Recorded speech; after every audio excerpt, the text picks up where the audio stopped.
lang kayo para tayo mabilis. Amen. Hallelujah. Nandito yung ating kapatid. Isang magandang umaga sa iyo, kapatid.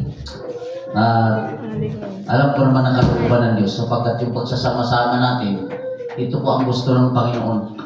Hallelujah. At pamagatan ko mga kapatid, ang ating topic ngayon. Ano ang dapat gawin ng tao upang hindi mapapunta sa impyerno ng kapahamakan? Noong una, ang katotohanan tungkol sa impyerno. Ito naman, ano ang dapat gawin ng isang Kristiyano o ang isang tao para hindi siya doon mapapunta. Alam na ninyo yan. Kung gusto mong pumunta ng langit, gumawa ka ng mabuti. Kung gusto mo ng may impyerno, ay magnakaw ka dyan. Sumunod ka dyan kung anong dapat gawin ng makasanlibutan. Pero sa mga binago na anak ng Diyos, kumbaga sabi ng Biblia, tayo po yung ilaw. Kailangan yung ilaw magkaroon ng liwanag. Ngayon sa kapitbahay natin. Sister, simba tayo. Ayaw ko, yung kapitbahay ko. Linggo-linggo yan. Pero marinig mo ang bunganga niyan. Hello, Sister Ropa, huwag kang umiti. Kita ko kayo dito. Praise God. Ano ang dapat gawin ng isang tao para hindi siya mapahamak? Sa ating mga Kristiyano, mga kapatid, alam na po natin, sapagkat mula nung nakilala natin ang Panginoon, alam na po natin ang tama at mali, sapagkat laging dinadala po ng mga manggagawa na kailangan ito ang ating gawin. Amen? Sapagkat tinuturuan po tayo kung paano lumakad na mayroong kabanalan sa harapan ng Panginoon. Praise God. Hallelujah. Ang tao dapat maniwala sa nakakatakot na lugar ng impyerno sapagkat ito ay totoong sinasabi ng Biblia, ito ay totoong lugar ng kapahamakan. Mga kapatid, magpabukas kayo sa akin sa Mateo chapter 10 verse 28. Bakit ayaw naman ba sa inyo? 10:28 ng Mateo.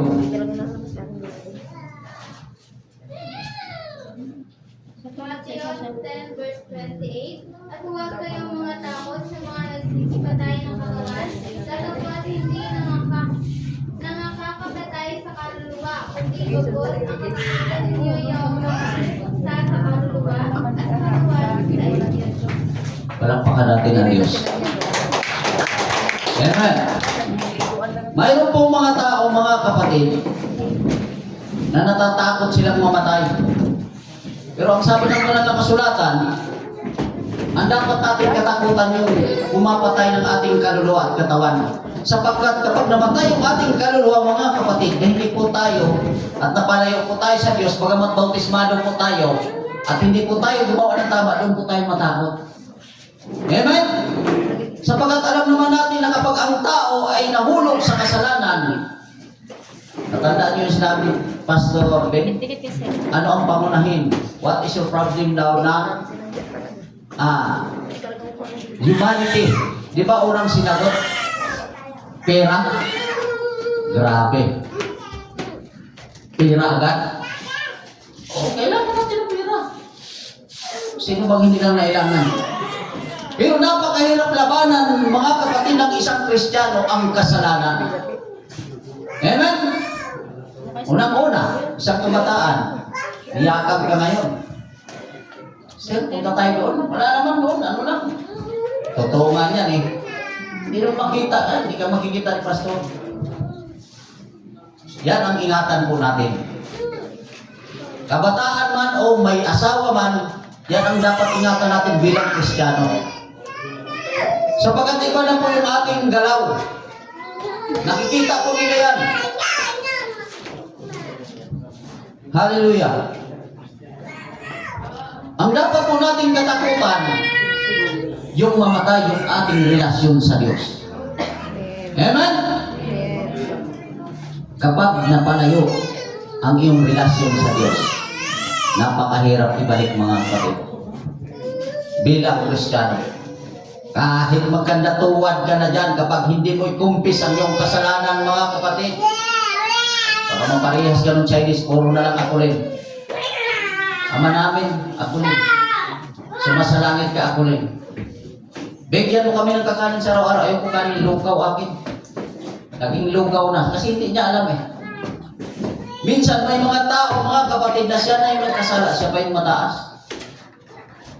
Pero ang sabi ng Biblia, kung ipapahayag natin ang ating mga kasalanan, siya ay banal at tapat na patatawaran ka ng Panginoon. Lilinisin ka sa lahat ng kalikuan. So ibig sabihin, kapag ipinahayag natin ang kasalanan natin sa Diyos, hindi, mga kapatid, ang Panginoon bigay para hindi marinig ang iyong panalangin. Kapagkat ang nagpapatakip sa pandinig ng Diyos at sa kanyang paningin ay ang kasalanan ng tao. Kung babasahin natin ang banal na kasulatan, mga kapatid, ang Diyos ay tumitingin doon sa tao, mga kapatid. Kaya sabi nila, bakit yung mga tao makasalanan? Hindi pa yan ang nauna. No, naghihintay ang Diyos dyan para magsisi. Amen? Pero doon naman sa mga matuwid, mga kapatid, hinihintay ng Diyos ang kamatayan ng matuwid. Kala niyo ba kung mabasahin niyo ang Biblia? Kaya niya hindi kinukuha yung mga taong makasalanan sapagat binibigyan ng Diyos ng pagkakataon para magsisi. Palakpakan natin ng Diyos, mga kapatid. Bakit seryoso kayo, mga kapatid, no? Kasi medyo malamig eh. Amen. So, continue, mga kapatid. Sa Mark chapter 9 verse 42 up to 48.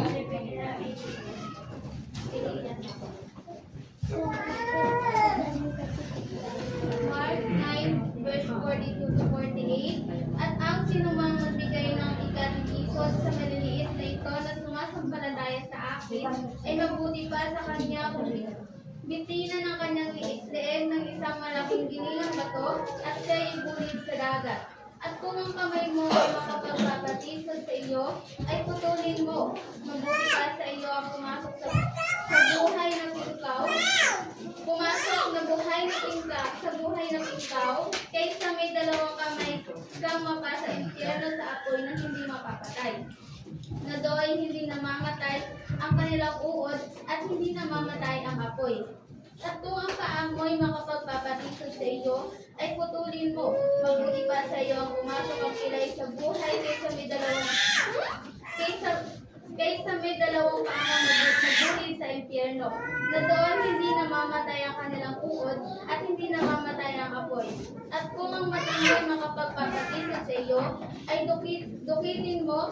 Mabuti pa sa iyo ang pumasok sa kaharian ng Diyos na may isang mata, kaysa may dalawang mata at pang mabulit sa impyerno. Last verse, na doon hindi namamatay ang kanilang uod at hindi namamatay ang apoy. Palakpakan natin ang Diyos. So narinig po natin at nakita po natin yung ating binasa, mga kapatid, na yung kanilang uod doon ay hindi namamatay. Amen? Araw at gabi. Kaya ito po ay bilang pauna lang sa mga Kristiyano. At kung ating mapapansin, mga kapatid, hallelujah, sa 42,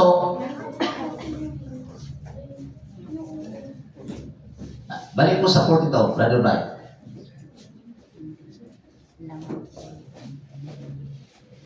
Hallelujah. At ang sino mang magbibigay ng katipisod, ikakatisod sa maliliit na ito na sumasampalataya sa akin, ay mabuti pa sa kanya kung bitinan ang kaniyang liig ng isang malaking gilingang bato at siya'y ibulin sa dagat. Wow, grabe naman to. Napakahirap nito, mga kapatid. Kaya kailangan, mga kapatid, ingat talaga. Hallelujah. Minsan, hindi maiwasan mo sa magkakapatid na nagkakaroon minsan ng palitan na hindi maganda, mga kapatid. Pero bilang Kristiyano, kung pupunta po tayo sa ibang talata, kapag mayroon kang sama ng loob, huwag po natin palubugan ng araw. Amen? Puntahan mo agad. Nagkasala ka man o hindi ka nagkasala. Kasi sabi ng Biblia, ayusin natin. Huwag natin palulubugan. Ayos na yung sister. Wala na sa akin yun. Pero pagka kumanta masaya yung Kristiyano, nagngitian na. Naiinis talaga sa pagmumukha niya. Wala naman sa akin yun. Masama lang ang loob ko. Pero bilang Kristiyano, mga kapatid, hindi natin dapat gawin. Limutin natin. Kapag pinatawad mo isang tao, wala na talaga yun. Huwag mo nang ulit-ulitin. Hallelujah! Ganon din sa mag-asawa, nagkamali lang, inuulit-ulit. Mali ka naman talaga laki. Ganyan ka naman, luto mo, pangit. Hindi may iwasan yan, mga kapatid. So bilang Kristiyano, ang pangunawa, lawakan po natin. Palakpakan natin ang Diyos, mga kapatid. Hallelujah. Tuloy po tayo, mga kapatid. Ang katotohanan, pagsisisi ng mga kasalanan, ang kailangan ng Diyos sa tao upang makatakas sa impyerno ng pagdurusa. Amen. Hallelujah. Palakpakan natin ang Diyos. Sa Matthew 3:8, mga kapatid.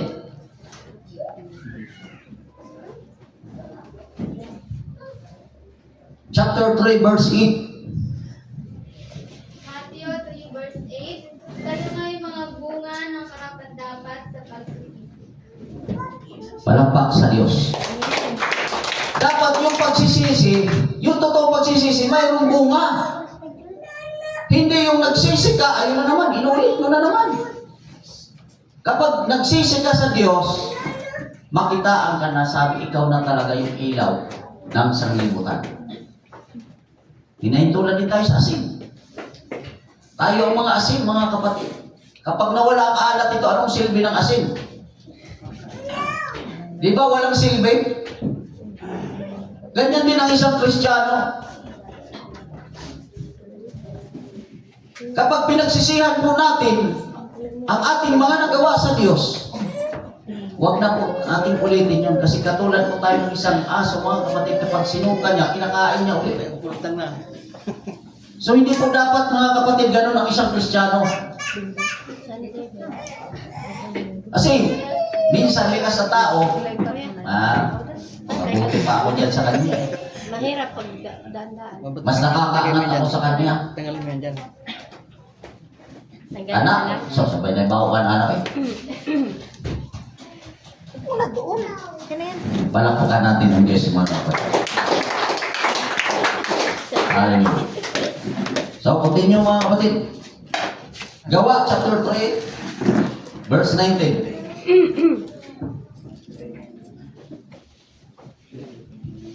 Chapter 3 ng mga gawa. Gawa 3 verse 19, kaya nga magsisi kayo at magbalik loob upang mga kaawyan ng mga kasalanan, upang kung magdadayon ay magsidating ng mga panahon na kaginhawaan mula sa harapan ng Panginoon. Wow, palakpakan natin ang Diyos. Magsisi talaga! Hallelujah! Upang dumating ang kaginhawaan. Ayun, matindi ang mga nambay. Ano ba ang nakasulatan? So kaya lagi kong binibigyan, kapag ka nagsisi at nagkapatawaran, limutin. Amen? So grabe naman ang kasoko niyo, Anton. Ako ni isuwat ni Sapan sa tubig. Antay sa bato. Mintras di mawala. Wag hindi mawala kasoko na kasi mo. Hindi mawawala yung galit ko sa iyo. Kanya kay isuwat man sa tubig. Di kadali lang. Hallelujah. Palakpak muli sa Diyos, mga kapatid. Praise God. Sa Lucas, Birthday. sa susunod na talata, Red na pala. Birthday. Lucas chapter 13 verse 3.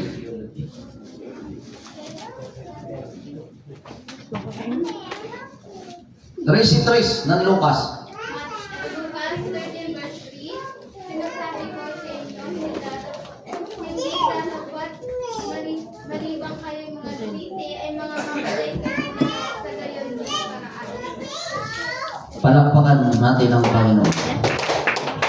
Maliban, mga kapatid, na hindi magsisi ay mamamatay kayo sa gayong ding paraan. Ba't ako ulo? So pagsisisi talaga, mga kapatid, ang pinagdiniinan dito. Kaya ang tao, para hindi mapapunta sa impyerno, talagang magsisi siya sa kanyang mga kasalanan.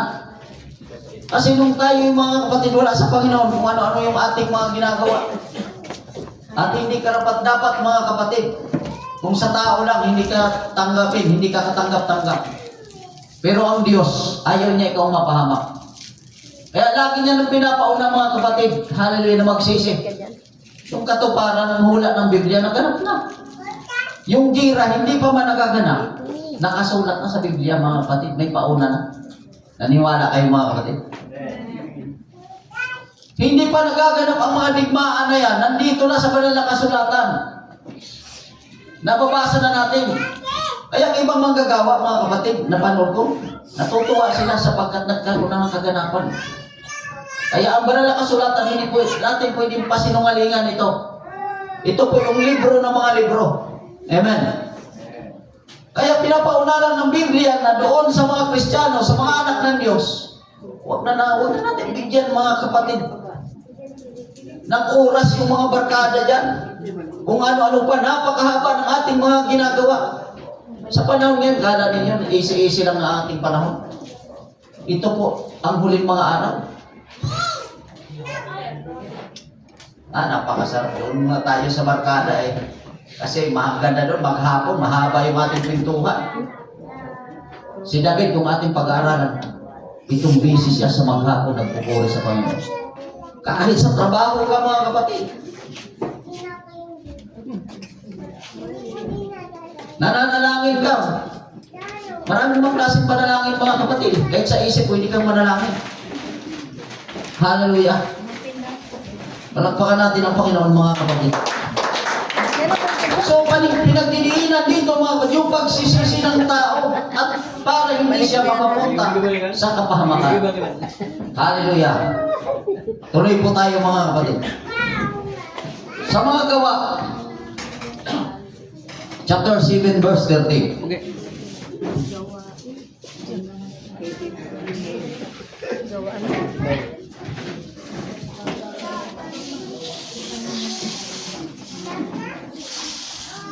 Gawa chapter 7 verse 30.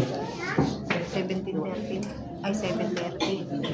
Nang maganap ang 40 taon ay napakita sa kanya ang isang anghel sa ilang ng bundok ng Sinai na nagniningas na apoy sa isang babang punong kahoy. Hallelujah. Palakpakan natin ang Diyos. 7:30 mga gawa din. Nagpakita po ang Diyos sa pamamagitan mga kapatid ng apoy doon sa isang punong kahoy. Doon sa bundok ng Sinai. So ngayon, marami sa mga Kristyano ngayon nagpapakita.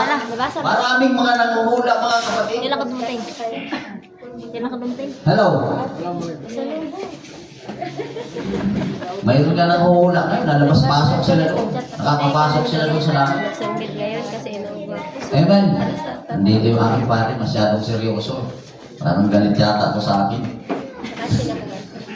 Palakpakan natin ang Diyos mga kapatid. Hallelujah. Yung tungkol po sa impyerno yung ating pinag-aaralan yan mga kapatid. Hallelujah. Na para maging aware po ang mga anak ng Diyos. Kasi maraming mga Kristiyano ngayon na pag-araw ng linggo, okay lang magbihis. 13:3. Okay lang magsimba. Pero hindi talaga tao sa puso ang kanilang paglilingkod sa Diyos. Hindi tinatanggap ng Diyos yung malahininga, yung parsyan. Kundi ang tinatanggap ng Diyos na paglilingkod. Ang sabi ng banal na kasulatan, hinahanap ng Diyos yung tunay na mananamba. Amen? Kaya hinahanap niya yung tunay na mananamba sapagkat hindi niya tinatanggap doon yung parsyan. Yung malahininga. Ang tinatanggap niya doon yung buhay na nagpupuri na nakalaya mula sa kasalanan. Hallelujah. Praise God. Kaya minsan dinalaksan ko ang boses ko mga kapatid kasi minsan ang ikaw kapikit-pikit eh. Hindi pa nga ito tanghali eh. Lalo na kung tanghali yan. Kaya minsan yung manggagawa dito eh, ang tingin eh, leksyon na sa kanin, sa usawan. Dahil eh, patakam-takam na, nagtuturo ang mga aral. Akala ko ikaw. Palakpakan natin ang buhay ng Diyos. Hallelujah. Kaya ito tinuturo ng Biblia tungkol mga kapatid, para tayo po hindi mapahamak. Kaya lagi natin pinagdidiinan ang banal na kasulatan na kailangan magsisi. Hallelujah. Tapos kayo magsisi, pagtatrabahuan mo ngayon ang iyong kaligtasan. Amen? Kasi kung puro lang tayo biyaya, mga kapatid, at hindi natin pagtatrabahuan ang ating kaligtasan, useless din mga kapatid, sapagkat tapos na po tayo kinubos ng Panginoon sa pamamagitan ng biyaya mga kapatid. Walang iba ang kanyang pag-ibig mga kapatid doon sa cross ng Kalbaryo. Amen? Wala pong pinagkaiba yan. Brother John, kapag binigyan kita ng bigas, anong gagawin mo? Correct, isasaing mo yan. Kasi kung kakainin mo yun, ay hindi tamang proseso yun. Ganon din yung ating paglilingkod sa Diyos. Nabautismuhan ka. Hindi ka naman gumagawa sa kalooban ng Panginoon. Paano ka maliligtas niya? Kaya lagi kong sinasabi, pagtrabahuan mo para may sahod ka. Sapagkat ang batayan ng ating paglilingkod, yung ating relasyon sa Diyos at yung ating mga gawa sa harapan ng Panginoon. Palakpakan natin ang Diyos mga kapatid.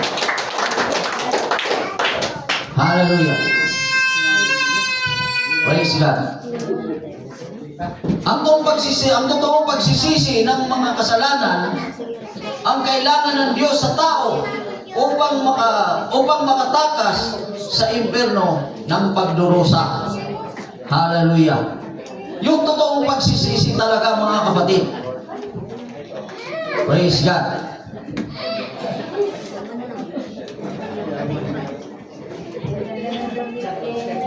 Sa Gawa mga kapatid, 2:38.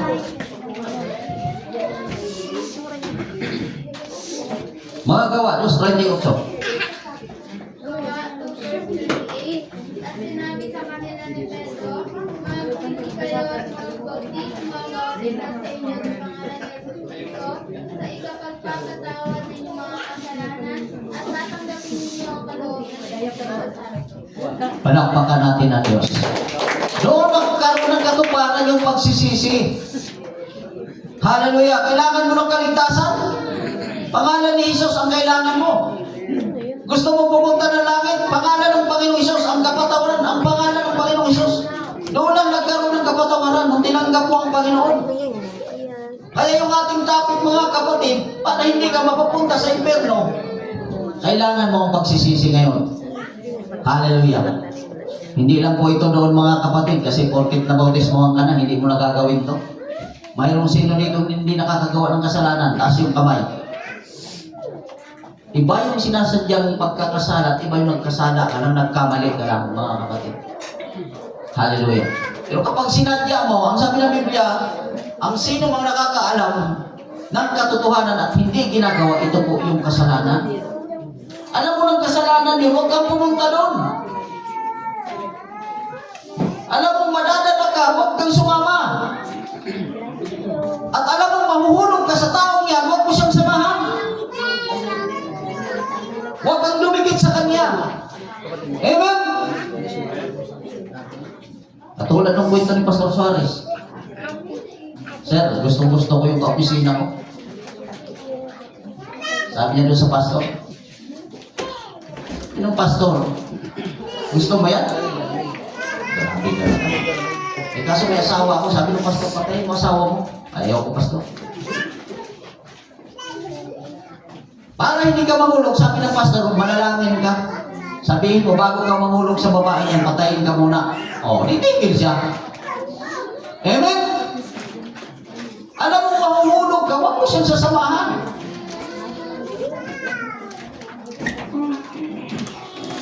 Hello, aking kapatid, oh. Nilalamig si Brother Joey.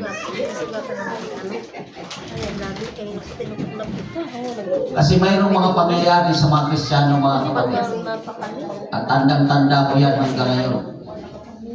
Mga matataas ang tungkulin, mga kapatid, sa PMA. Dahil binigyan nila, sabi ng Biblia, huwag ninyong bigyan ng buong kaaway. Sila lang dalawa, mga kapatid. At hanggang ngayon yun ang tumatak sa mga Kristiyano, mga kapatid. Ang totoo nga, dala-dala pa yun ng lolo ng misis ko. Kahit yung medyo matanda na, natatandaan niya pa. Kaya sa isang Kristiyano, mag-ingat. Kahit magkapatid kayo, mga kapatid, mag-ingat tayo. Ay, hindi. Kapatid ko naman yan. Pero kapag binigyan mo ng tuwang, mga kapatid ang kaaway, diyan po tayo mahuhulog. Hallelujah. Palakpak sa Diyos, mga kapatid. Sa mga gawa pa rin, 8, versikulo 12, chapter 8, verse 12. Gawa 8 verse 12.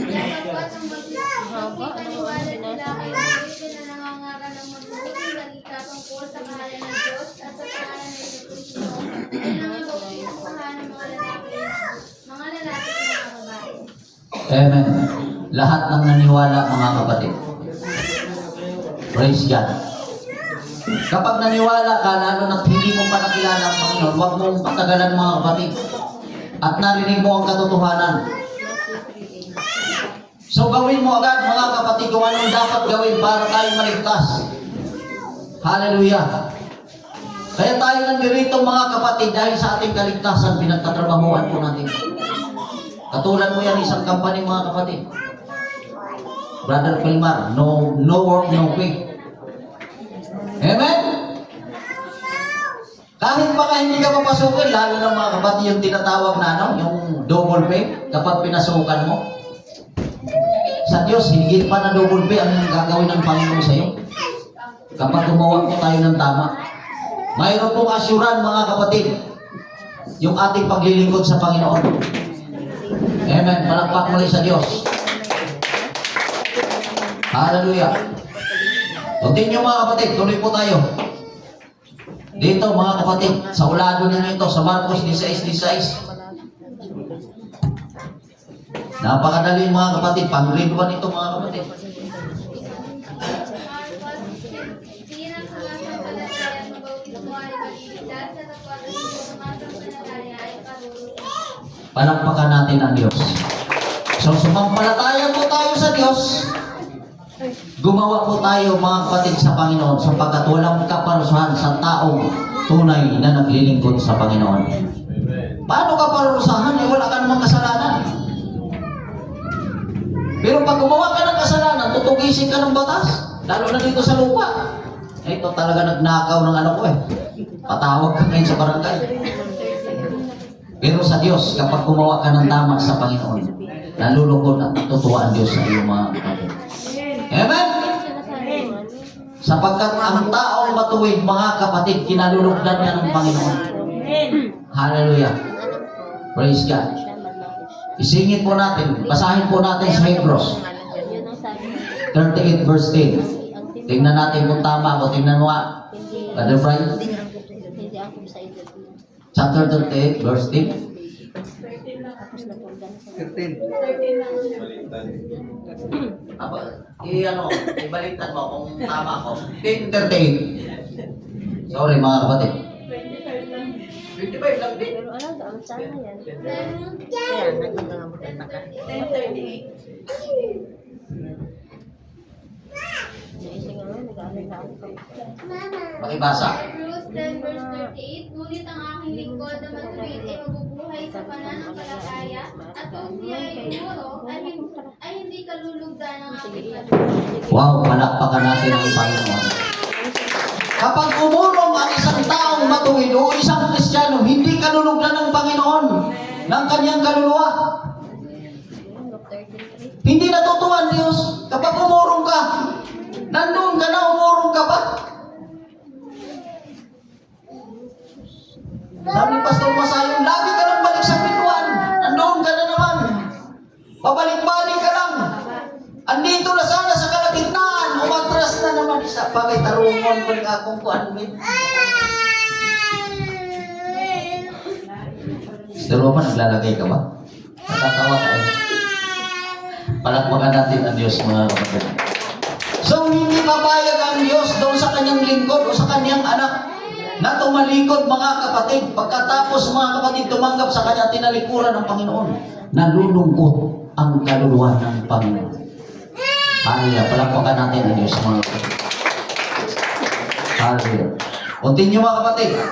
Sa Roma 6:3, mga kapatid, chapter 3 verse 3. Chapter 6 verse 3. Malapit na tayo, mga kapatid. Romans 6 verse 3, o hindi ba ninyo nalalaman na tayong lahat ng mga nabautismuhan kay Kristo Jesus ay nangabautismuhan sa kanyang kamatayan? Palakpak sa Panginoon. Kasama po tayo doon sa kamatayan. Ibig sabihin yung mga kasalanan po natin kalakip doon na napako sa Panginoon, sa kay Kristo.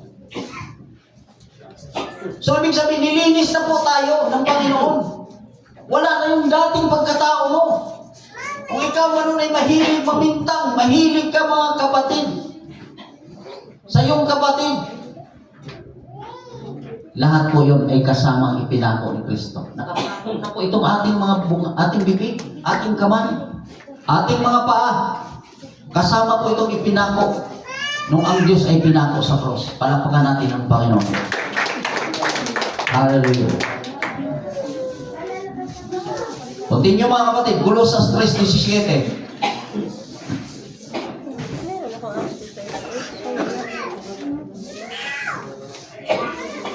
Meron niya, ano pala yan? 3:17 ng Colosas.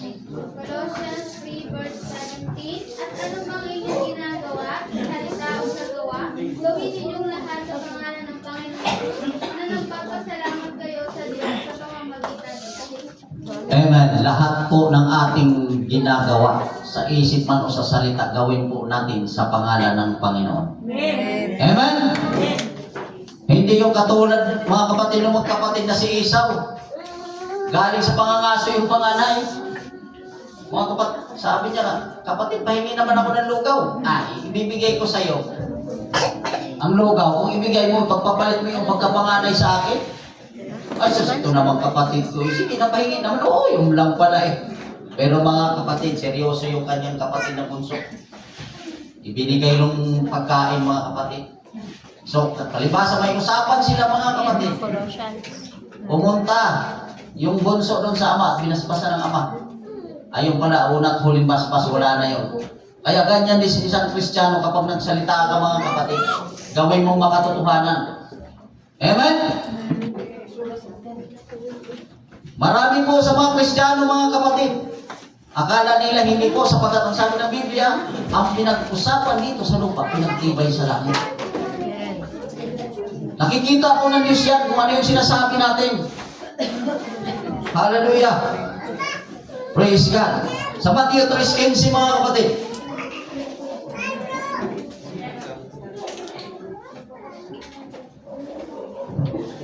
Malapit na po tayo. Matthew 3:15. Ngunit pagsagot na Jesus ay sinabi sa kanya, payagan mo ngayon sapagkat ganyan ang nararapat sa atin, ang pagganap ng buong katuwiran na magkagayoy pinayagan niya siya. Amen. Doon po ito kay Juan, pinayagan po. Yung pagganap ng katuwiran, mga kapatid. Hallelujah. Kaya tayo po, mga kapatid, nagaganap po tayo ng katuwiran ng Diyos. Kaya lang, ang ating landas, mga kapatid, lagi tayong nasa katuwiran ng Panginoon. Huwag po tayong lumihis sa kaliwa o sa kanan. Sapagkat ang dinahatahan po natin ay patungo po sa Panginoon. Patungo po sa pinangako ng Diyos sa bawat isa sa atin. So kaya sa mga Kristiyano, mga kapatid, huwag po natin gawing biro yung paglilingkod sa Panginoon. Hello, minsan napapunta tayo sa ibang landas. Napakahirap mga kapatid kapag tayo pumunta sa landas na hindi maganda mga kapatid. At sa lugar na ito na sinasabi ng Biblia na lugar ng kapahamakan, wala nang magaganap na pagsisisi dito mga kapatid. Kaya kung naglilingkod tayo sa Panginoon, gawin po natin higit pa sa 100% na paglilingkod sa Diyos. Kaya katulad na sinabi ko kanina, hindi tinatanggap ng Diyos yung malahinga. Yung partial na paglilingkod. Ang tinatanggap dito yung buong paglilingkod, yung pagkatao. Sabi ng Biblia, ibigin mo ang Diyos ng buong puso mo, buong kaloob, buong lakas mo, buong pag-iisip, at ang lahat ay nagkakalakip-lakip sa paggawa ng mabuti patungo sa Diyos, mga kapatid. Amen. Hallelujah. Hanggang dito na lang mga kapatid. At purihin ng Diyos mga kapatid. Sana may natutunan po kayo sa mga salita ng Diyos. Hallelujah. At patuloy po tayo mga kapatid na maglingkod, na matiwasay habang na hinihintay po natin ang malapit na pagbabalik ng Diyos. Mga kapatid, tayo po ay umuko mga kapatid.